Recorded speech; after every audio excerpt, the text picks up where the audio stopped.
क्योंकि देखिए आदित्य जी, प्रॉब्लम ये है कि ये जो पूरा वेस्टर्न टेम्पलेट वाला जो स्ट्रक्चर बना है लाइफस्टाइल का, वो बना ही फैमिली और कम्युनिटी को तोड़ के है।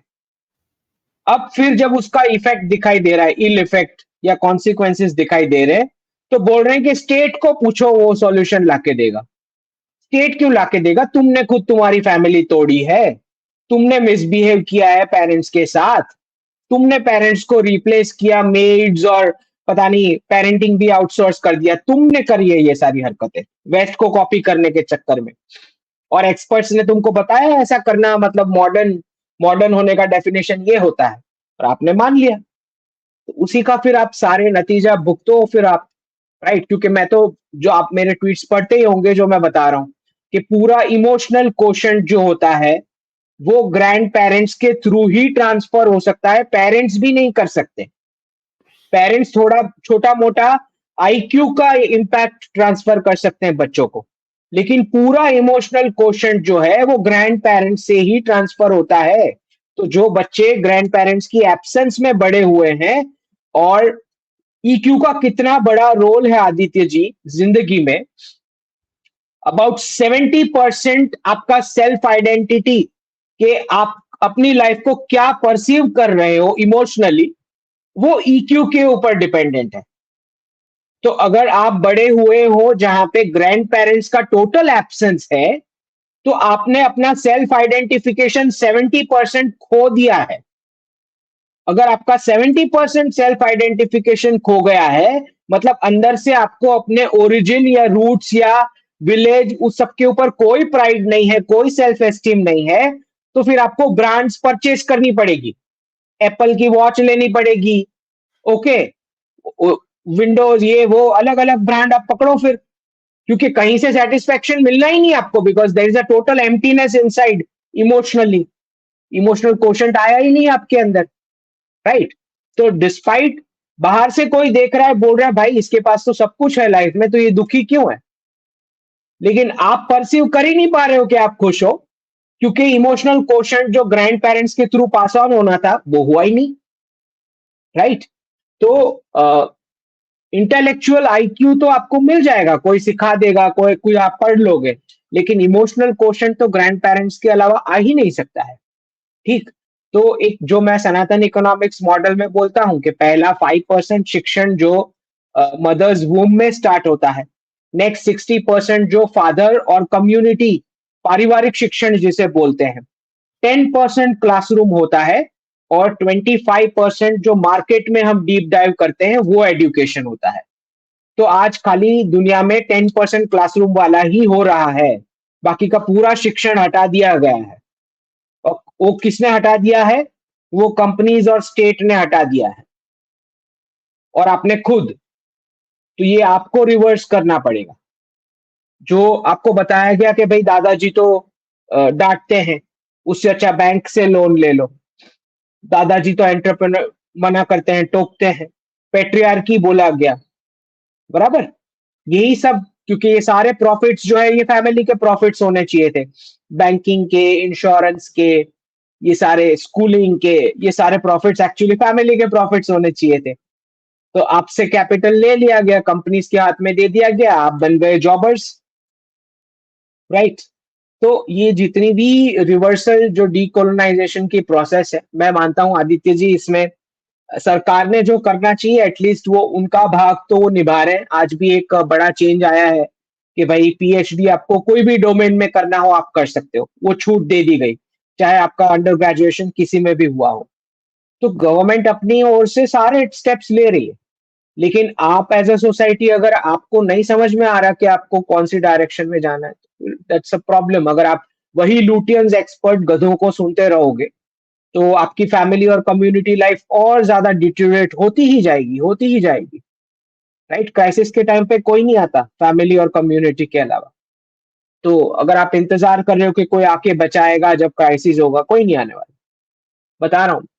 तो ये आपको समझना पड़ेगा एज अ नेशन कि भारतीय परंपरा और भारतीय विद्या का जो स्रोत है, वो प्राइमरी रिसोर्सेज को आप पढ़ें, वरना सामने वाला आपको हंसी मजाक उड़ा रहा है, क्योंकि आपने पढ़ा नहीं है इसलिए वो मजाक कर पा रहा है आपके ऊपर। राइट? आपने पढ़ा ही नहीं है। वो बोलेगा आपकी बुक में ऐसा-ऐसा लिखा है, फिर आप भी हँसोगे उसके साथ, राइट? क्योंकि क्योंकि आपने टाइम इन्वेस्ट किया ही नहीं उसको पढ़ने के लिए। तो ये सारी दिक्कतें हैं। दूसरा आपको समझना पड़ेगा कि अभी वोटिंग का टाइम है। आपने देखा फर्स्ट फेज़ में कुछ रिपोर्ट्स बता रहे हैं कि लोअर टर्नआउट हुआ है। अब आप बताओ मुझे कि इतना सारा हिंदुओं के लिए करने के बावजूद भी अगर लो टर्नआउट आ रहा है, रिपोर्ट आ रहा है ऐसा, तो फिर ये किसकी गलती है बताओ? उससे अच्छा तो मस्जिद बना देते थे नरेंद्र मोदी जी, तो उनका पूरा लाइफ टर्म में उसको हमेशा वोट मिलते हैं उनको। करेक्ट। बता ना मस्जिद बना दी होती तो सारे के सारे इलेक्शन वो जीत जाते। तो बिल्कुल। ये जो एक कॉम्प्लेसेंसी है, लेज़ीनेस है, एक एटीट्यूड है इनडिफरेंस का, बहुत ही भयानक है हिंदू कम्युनिटी में। और इसका नतीजा आपको खुद भुगतना पड़ेगा। कर्नाटका में आपने देख ही लिया है कि कांग्रेस में पावर आने के बाद क्या-क्या हुआ है। बॉम्ब ब्लास्ट हो चुका है, कांग्रेस की डॉटर का, लीडर की डॉटर का लव जिहाद वाला केस होके मर्डर हो चुका है। तो ये फिर आपके साथ यही सब होगा। अगर आपको नहीं समझ में आ रहा है इतना कुछ कंट्रीब्यूशन होने के बाद, एक बड़ा नैरेटिव चल रहा है बीच में, अच्छा मोदी जी ने जॉब्स नहीं दिए। तो ईपीएफओ का डेटा बता रहा है कि फाइनेंशियल ईयर 22-23 1.39 करोड़ तो ईपीएफओ का डेटा बता रहा है, जो नेट एडिशन हुआ है सैलरीड जॉब्स में। ओके, और सारे के सारे प्राइवेट सेक्टर ईपीएफओ में रजिस्टर भी नहीं करते। तो ओवर मोदी जी ने जो प्रॉमिस किया है 2 करोड़ के, उससे कहीं ज्यादा ऊपर मुद्रा लोन जो डिसबर्स हुई है 27.50 लाख करोड़ ऊपर की मुद्रा लोन योजना, जिसमें 8 करोड़ नए एंटरप्रेन्योर्स बने हैं। आप मुझे बताओ, तो ये जो आईएलओ के जो रिपोर्ट है, स्पेशली इसी टाइम पे आते हैं इलेक्शन के टाइम पे। आपको पता है ये जो पूरा जयशंकर जी ने बताया था कि कैसे माइंड गेम खेलते हो आप इंडेक्स निकाल के हमारे ऊपर। ये वही तरीका है वेस्ट का, डोमिनेशन का। तो वोटर्स के दिमाग के साथ कैसे खेलना है। और वैसे भी हम तो जॉब्स वाला देश है ही नहीं। हमारा तो 5% 6% से ऊपर का इकोनॉमी अनऑर्गेनाइज सेक्टर में सेल्फ एम्प्लॉयमेंट और एंटरप्रेन्योरशिप मॉडल पे है, राइट? स्टॉक मार्केट में भी नहीं है। 5-6% के बाहर पूरा इकोनॉमी बाहर है। तो हम तो ये जो ब्रिटेन चाहता था कि एक नौकरों वाला देश बन जाए, उससे प्रधानमंत्री जी आपको बाहर लेके आ रहे हैं। जो फर्स्ट अभी जो बजट निर्मला जी ने दिया उसमें भी 1 लाख करोड़ का कॉर्पस बता रहे हैं, very low rate of interest loan पे मिलने वाला है, अगर आपने पूरा वो संकल्प पत्र पढ़ा हो। तो प्रधानमंत्री जी आपको एक बड़े चेंज में लेके जा रहे हैं, जहां पे एक गरीब डिपेंडेंट नौकरों वाले देश वाले कॉन्सेप्ट में से बाहर एंटरप्रेन्योरशिप वाले देश में कन्वर्ट करने की कोशिश कर रहे हैं। और जॉब्स भी, अगर मैं तो बता रहा हूँ, क्लियर बता रहा हूँ आदित्य जी, ये फाइनेंशियल क्राइसिस में अगर कहीं जॉब बचने वाले हैं तो वो सिर्फ और सिर्फ भारत है। बाकी भारत। सबका तो ले ऑफ, और बाकी सबका ले ऑफ ही होना है इसमें, बाकी सारे देश का सबका ले ऑफ और बैंक्रप्सी फाइल होना है सिवाय भारत के। तो आपको तो वी आर सो लकी कि हमें ऐसे प्राइम मिनिस्टर मिले हैं जो बाहर से इतना इन्वेस्टमेंट लेके आ रहे हैं। उनके केपेक्स के प्रोजेक्ट्स अगर आप वो डेटा पढ़ोगे, रेलवे लाइंस से लेके रोडवेज से लेके इंफ्रास्ट्रक्चर के एयरपोर्ट्स डबल हुए हैं, आईआईएम्स आईआईटीज डबल हुई है, राइट? जिस प्रकार से सेमीकंडक्टर के प्लांट्स लगने वाले हैं, तो ये सारे इंफ्रास्ट्रक्चर में अगर सपोज 8 करोड़ लोगों को एंटरप्रेन्योर बनाया है मुद्रा योजना ने, सपोज सबने एक एक भी असिस्टेंट रखा हो तो भी 16 करोड़ का तो हो गया करेक्ट। लाइवलीहुड। ये करेक्ट। सब आईएलओ के रिपोर्ट में नहीं कवर होता है क्योंकि उनके इंडेक्सेस ही प्रोपेगेंडा के लिए। आई थिंक बहुत जलन हो रही है बाकी के नेशंस को, उनसे डाइजेस्ट नहीं हो पा रहा है कि इतनी मेजोरिटी के साथ आएंगे वापस। तो उसी के चलते ये सारे नैरेटिव्स पेडल हो रहे हैं। प्रधानमंत्री जी ने बहुत साफ डी रेडिकलाइजेशन का संकेत दे दिया है कल, बहुत साफ शब्दों में। ये जो मनमोहन सिंह के एरा में बताया जाता था कि सबसे पहला हक मुसलमानों का है या माइनॉरिटी का पहला हक है, उसको काउंटर कर दिया है मोदी जी ने। और जो इलीगल्स सारे घुस रहे हैं रोहिंग्याज और वहां से बॉर्डर्स से, उनके ऊपर बता दिया है कि कांग्रेस चाह रही है कि सबकी वेल्थ इकट्ठा करके इनके हाथों में दे दी जाए, इलीगल्स के हाथों में। तो प्रधानमंत्री जी ने इस पर भी बहुत स्पष्ट शब्दों में अपनी राय रखी है। ऐसा भी नहीं कि कोई छुपके छुपा के कुछ बोल रहे हैं। बहुत साफ बताया कि भाई हम हमारी वेल्थ इकट्ठा करके इलीगल्स को क्यों देंगे, हम पागल है क्या? तो ये तो कांग्रेस का मैनिफेस्टो है ना, जो बोल रहा है कि भाई पूरा वेल्थ का डेटा निकालेंगे और फिर रीडिस्ट्रीब्यूट कर लेंगे। ये बहुत भयानक पागल लोग हैं कांग्रेस वाले। ये सच में ऐसा कर सकते हैं? इतने कर बेवकूफ है ये। कर सकते हाँ। हैं। बड़े अजीब, मतलब मैनिफेस्टो में लिख रहे हैं तो कर सकते हैं ये पागल लोग। तो आई थिंक बहुत सीरियसली हमें इसको लेना चाहिए, बिल्कुल कॉम्प्लेसेंसी नहीं चाहिए। 400 सीट्स का जो प्राइम मिनिस्टर का टारगेट है वो हमें पूरा करना चाहिए, तो ही वो बड़े बड़े रिफॉर्म्स हो पाएंगे। वो 1000 साल की प्लानिंग जो प्रधानमंत्री जी सोच रहे हैं, राइट? तो ये हम सबका दायित्व बनता है कि जब वोटिंग आए तो उस दिन हमें जाके हमारी राइट, हमारी ड्यूटी हम एक्सरसाइज करें, और जितने भी आपके बिल्डिंग में हैं, आपके फ्लोर पे हैं, सबको उठा के लेके जाए। कोई लेजीनेस उस एक दिन के लिए नहीं चलेगी, ये आपका ड्यूटी बनता है। एक वर्ल्ड लीडर को आप इलेक्ट करने जा रहे हो। आज भारत का स्टैचर उस पोजीशन पे है कि ऐसे वेस्ट से आते हुए कोई इलॉन या वाटरमेलन या मस्क मेलन से हमें कोई फर्क नहीं पड़ता। वो आता है जाता है, कोई फर्क नहीं पड़ता। हमारा टारगेट विकसित भारत 2047 का है। अगर नहीं आता है, क्या फर्क पड़ता है हमें? उसको खोजने दो जुपिटर पे, उसको ह्यूमन बीइंग मिलेंगे तो बेच देगा टेस्ला कार अपनी जुपिटर में, है कुछ दूसरे प्लेनेट में जाके। यहाँ का हम बिना कार के नहीं रहने वाले, अगर वो नहीं आया है तो कोई फर्क नहीं पड़ता हमें। तो 2047 जो हमारा विकसित भारत का टारगेट है उस पर फोकस बनाए रखे। ऐसे बहुत सारे मस्क मैलन आते जाते रहेंगे, रोते रहेंगे, तारीफ करते रहेंगे बीच बीच में, राइट? तो वो नेगोशिएशन तो चलते रहेंगे, ऐसे बहुत सारे आएंगे जाएंगे। मैंने अभी ट्वीट दिखाया था, बोलता है let's make criminality illegal again. ये अमेरिका के बारे में बोल रहे हैं कि इतना ज्यादा क्राइम बढ़ चुका है। ये इलॉन मस्क है। तो आपने बिल्कुल सही बोला, डोंट गेट इम्प्रेस्ड। कोई अमेरिकन केयर नहीं करता इन लोगों का। अमेरिकन को मालूम है कि ये लोग अपने पर्सनल इंटरेस्ट के लिए काम करते हैं। कोई फर्क नहीं पड़ता, हमें क्या फर्क पड़ता? मार्स पे जाओ, मैं जुपिटर पे जाओ, कहीं पे भी जाओ। हाँ, हाँ। कितनी भी आपके पास टेक्नोलॉजी हो, टेक्नोलॉजी खुद के प्रोडक्ट्स थोड़ी खा जाएगा। अगर आपको प्रॉफिट चाहिए तो आपको ह्यूमन बीइंग चाहिए ना, कंज्यूम करने को प्रोडक्ट्स, तो प्रॉफिट होगा ना आपके, वरना प्रॉफिट कहाँ से होगा? तो भारतीय कस्टमर्स डिसाइड करेंगे कि हम क्या कंज्यूम करेंगे, किसको प्रॉफिट करवाएंगे। ओके, बाहर से आके कोई हमें नहीं डिक्टेट करेगा कि ओ आपके पास तो बहुत अच्छी टेक्नोलॉजी है, हम बिना कार के रहने वाले हैं। ऐसा कुछ भी नहीं होने वाला। ओके, हम तय करेंगे। अगर हमको कल को टेस्ला को भारतीय कंपनी में तब्दील करवाना है तो हम वो करा सकते हैं। इतना हमारा पोटेंशियल है एज अ कंज्यूमर मार्केट करके दिखाने का।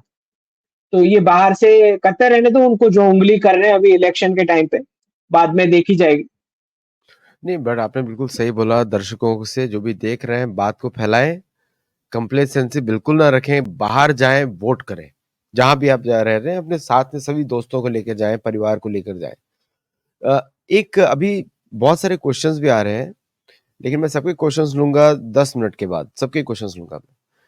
एक जो पॉइंट आ रहा है, यूके, फ्रांस, जितने भी यूरोपियन देश हैं, सबके सब जो है एक तरीके से क्राइम में भर चुके हैं।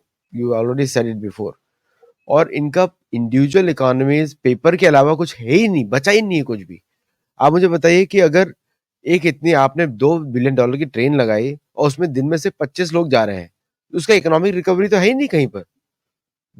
लॉजिकली नहीं दिखता है, लेकिन चल रही है ट्रेन। तो how do you think all these things are running without any sales? Sales ही नहीं वहां पे। देखिए, ये सब जो है कोलैप्स की ओर बढ़ रहा है इनका, जो पूरा दिख ही रहा है बहुत साफ। अभी एक न्यूज आ रहा था कि न्यूयॉर्क स्टॉक एक्सचेंज का प्रपोजल आया है कि 24 घंटे स्टॉक मार्केट चालू रखेंगे। राइट, मतलब अब तो इन्वेस्टर सोएंगे भी नहीं अमेरिका में। तो ये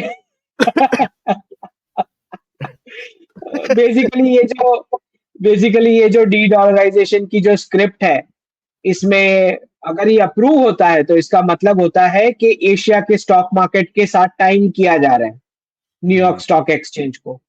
जिसका मतलब है जब आप सो रहे होंगे, जब आदित्य जी सो रहे होंगे, तो जो भी हो जाना होगा वो हो चुका होगा बाय द टाइम वो उठेंगे।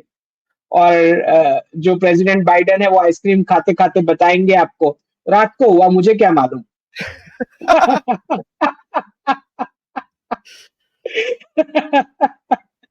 मुझे तो ऐसा डर तो लगता है, मुझे डर लगता है कि तैयारी है, बाइडेन आएगा स्क्रीन पे बोलेगा कि टुडे एक्सपेरिमेंट इज ओवर, ऐसा बोलने वाला है कहीं, मुझे डर भी लग रहा है ऐसा। तैयारी है बड़े क्राइसिस की, बड़े तैयारी है क्राइसिस, वेस्ट में। बहुत बड़े। और लोगों को शायद मालूम ना जो अमेरिका में रहते हैं कि आपको देखेंगे कि जगह जगह नेशनल गार्ड्स के नए स्टेशन बन चुके हैं, एक्टिव। मतलब ये है कि उनका पूरा प्लानिंग है कि कहीं राइट्स हुआ तो किस तरह उसको मैनेज करना है पूरे उसका। और पुलिस को उन्होंने सिविलियन ड्यूटी से बहुत जगह हटा भी चुके हैं in the name of equity, diversity, inclusion, इसके नाम पे। तो now police will also only act when there is a need. तो मतलब कि वो तैयारी तो हो ही रही है वहां पे। अच्छा, मुझे एक बात बताइए कि ये जो मोदी 3.0 की जब लोग बात करते हैं, बहुत सारा मिस प्रोपेगेंडा चलता है फ्रॉम द वेस्ट, जो जर्मन इंटेलिजेंस के द्वारा प्रमोटेड कुछ यूट्यूबर्स हैं, और फिर जो अदर यूट्यूबर्स हैं, they are coming in India, and ये जो टॉकिंग पॉइंट्स आप बता रहे थे, ये सब उन्हीं के द्वारा फैलाए जाते हैं। उसको कंज्यूम करने वाले बिल्कुल हमारे हिंदू होते हैं। सो बिल्कुल। What is this conspiracy, global conspiracy? देखिए मैं वही बता रहा हूँ कि इनका जो जलन है बेसिकली यही जलन है कि भाई भारत उनसे कहीं आगे बढ़ गया है। तो अब इनको दिक्कत ये है कि भाई रोके कैसे। तो वो तो हो नहीं पाने वाला क्योंकि प्रधानमंत्री जी के साथ खड़े हैं, उनके विजन के साथ उनकी पूरी कैबिनेट खड़ी है, सारे लोग खड़े हैं देश के। तो रिवर्सल तो यहाँ से पॉसिबल नहीं है। अब पार्टिसिपेट करना है उनको भारत की ग्रोथ स्टोरी में, तो पार्टिसिपेशन भी इजी नहीं है क्योंकि हमारे बिजनेसमैन भी तो है ना। ऐसे थोड़ी है कि भाई आपको रेड कारपेट मिल जाएगा और हमारे बिजनेसमैन प्रॉफिट नहीं कर पाएंगे, ऐसे थोड़ी होगा। तो कंपटीशन झेलना पड़ेगा। अब वो देश जिन्होंने कभी कंपटीशन का सी भी नहीं सुना है क्योंकि वो प्रिंटिंग मशीन से पैसे मिलते जा रहे थे low rate of interest rate loan पे, अब उसको प्रॉफिट बताओ, कैश फ्लो बताओ, सेल्स बताओ, क्या फर्क पड़ता है। तो जिन्होंने इस प्रकार की बिना कंपटीशन वाली लाइफ जी है उसके लिए तो भारत बहुत ही मुश्किल मार्केट है। It is not an easy market, मैं बता रहा हूँ।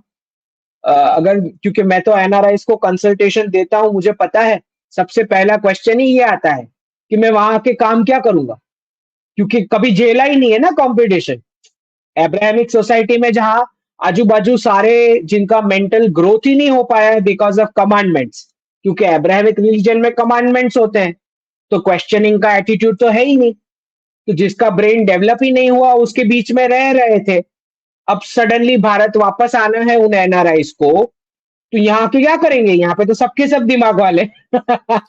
बाजू में छोटा छोटा बच्चा भी दिमाग वाला है, बाजू में अगर खेल रहा है तो किसी को उल्लू नहीं बना सकते आप। तो इट्स वेरी टफ।